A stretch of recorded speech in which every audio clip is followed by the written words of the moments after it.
तो आज हम करेंगे ईडियम और फ्रेजेस का पार्ट सेकंड। ठीक है, तो पहले ईडियम पे चलते हैं। आप आंसर खुद से भी अज्यूम कर सकते हो, गैस कर सकते हो, लिख सकते हो। ठीक है, और आंसर अब आगे हम देख ही लेंगे। ठीक है, तो ब्लोइंग हिज और हर ओन ट्रम्पेट, इसका मतलब क्या होता है? अपनी खुद से तारीफ करना। ठीक है, बूस्टिंग जिसे हम कहते हैं। नेक्स्ट वर्ड है गॉर्डियन नॉट। गॉर्डियन नॉट मतलब होता है कोई वो प्रॉब्लम जो सॉल्व ना हो सके या डिफिकल्ट प्रॉब्लम। जैसे सपोज करो आप, ये कोई रस्सी है, इसमें गांठ पड़ गई है, तो it is difficult to solve. ठीक है, टुक अ लीप इन डार्क, इसका मतलब होता है रिस्क लेना। ठीक है, एक्लीज हिल, तो कृष्ण जी के पैर में तीर लगता है, तो आप उससे भी रिलेट कर सकते हो, दैट मीन्स वीक स्पॉट। ठीक है, लुक इनटू, तो इसका मतलब है इन्वेस्टिगेट करना। ठीक है, टेक माई हैट ऑफ, तो ये बेसिकली इंग्लिश मैन जो होते हैं, ठीक है, वो हेड पहनते हैं। तो जब भी उनकी रानी, क्वीन या किंग आते हैं, गुजरते हैं, तो रिस्पेक्ट देने के लिए वो अपनी वो टोपी को उतारते हैं। ठीक है, तो कॉन्टेक्स्ट दूसरा भी है, या तो आप किसी की तारीफ कर रहे हो, जैसे रिस्पेक्ट दे रहे हो, किसी ने बहुत अच्छा, जैसे अभी ओलंपिक चल रहे हैं, तो किसी ने शानदार प्रदर्शन किया और वो व्यक्ति आपके पास आया, आपने कैप पहनी हुई है, तो आप कैप उतारोगे। ठीक है, तो वो ये take my hat off, that means किसी को एडमायर करना, रिस्पेक्ट देना। स्टिक्स टू हर और हिज गन्स, दैट मीन्स अपने ओपिनियन पे अड़िग रहना। ठीक है, toe the line, follow the lead. ठीक है, लीप्स एंड बाउंड मतलब होता है रैपिडली, क्विकली, राइट।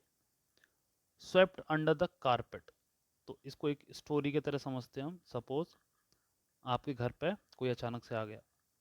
ठीक है, आपने देखा कि अरे ज़मीन पे कुछ फ्लोर पे गंदा पड़ा है, आपने क्या किया, अपने पैरों से कारपेट के अंदर छुपा दिया। तो स्वेप्ट अंडर द कारपेट मतलब कोई चीज़ आपने छुपा दी है। ठीक है, आउट ऑफ दिस वर्ल्ड, जो कि एक्स्ट्रा ऑर्डिनरी हो। ठीक है, कमाल कर दिया ऐसे। स्पिक एंड स्पैन, ये इजी है, neat and clean. Like bull in China shop, ये एग्जामिनर फेवरेट ईडियम है, आपने बहुत जगह देखा होगा पास्ट पेपर्स में।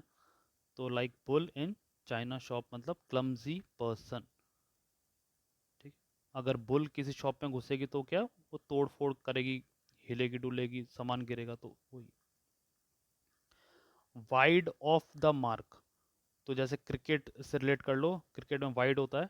ठीक है, तो विच इज नॉट करेक्ट या ऑफ ट्रैक। ठीक है, टू प्ले हैवक विद मतलब रूइन कर देना, बर्बाद कर देना। वियर एंड टीयर का मतलब होता है डैमेज। ठीक है, राइड्स द हाई हॉर्स, अब पहले के टाइम पे जब व्हीकल नहीं होते थे, हॉर्स होते थे, तो ज़्यादा ऊंचा घोड़ा कौन चलाता था? जो राजा होता था। ठीक है, तो high, rides the high horse मतलब वो सुपीरियर है। ठीक है, टॉल ऑर्डर मतलब difficult task. Alpha and omega, ठीक है, तो अगर आप जैसे किसी को टेलीफोनिक कन्वर्सेशन में आप किसी को समझा रहे हो, सपोज आपने बोला,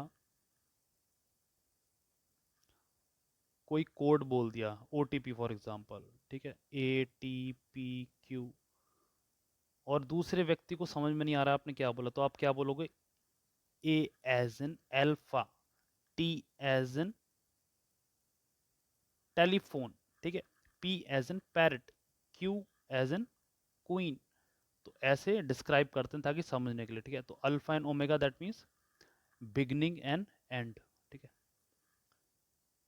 तो ये बेसिकली ग्रीक और लैटिन वर्ड्स हैं। इंडियन गिवर, तो इंडियन गिवर तो दिल पे मत लेना, ये केवल समझने के लिए।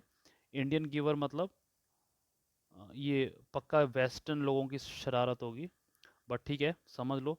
इंडियन गिवर का मतलब होता है कि किसी व्यक्ति ने आपको गिफ्ट दिया फिर वापस आपसे ले लिया, तो उसका टर्म है इंडियन गिवर। ठीक है, तो take it as a just word, just a idiom. ठीक है, तो ये वही है।